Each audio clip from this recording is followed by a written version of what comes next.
Hello friends, welcome to our channel Roopa creations and blogs. ఇవాళ video ఏంటంటే దసరా నవరాత్రులలో 3వ రోజు అమ్మవారికి కొబ్బరి అన్నం నైవేద్యంగా నివేదిస్తారండి. అది ఎలా తయారు చేయాలో చూపిస్తాను. ఇక్కడ మనము రైస్ని ముందుగా ఉడకపెట్టి పెట్టేసుకుంటే, అలాగే కొబ్బరిని తురిమి పెట్టుకుంటే మనకి ఇది 5 minutesలో రెడీ అయిపోతుందండి. ఇప్పుడు ఎలా తయారు చేయాలో చూపిస్తాను. ఇక్కడ ముందుగా కడాయి పెట్టుకొని అందులో 2 tablespoon ఆయిల్ వేయాలండి. అందులో పోపు దినుసులు వేసుకోవాలి. జీలకర్ర, ఆవాలు, శనగపప్పు, మినప్పప్పు ఇవన్నీ కలిపి 1 tablespoon వేసుకోవాలి.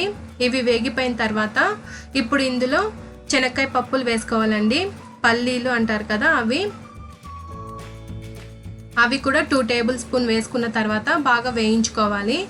ఈ విధంగా వేగిపోయిన తర్వాత ఇప్పుడు ఇందులో కరివేపాకు అలాగే పచ్చిమిర్చి కూడా వేసేసి బాగా ఫ్రై చేసుకోవాలి.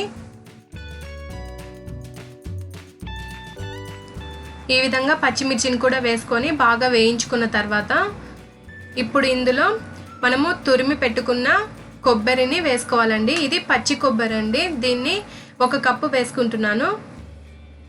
కొబ్బరి కూడా బాగా ఫ్రై చేసుకోవాలండి. ఇప్పుడు ఇందులో తగినంత సాల్ట్ వేసుకోవాలి.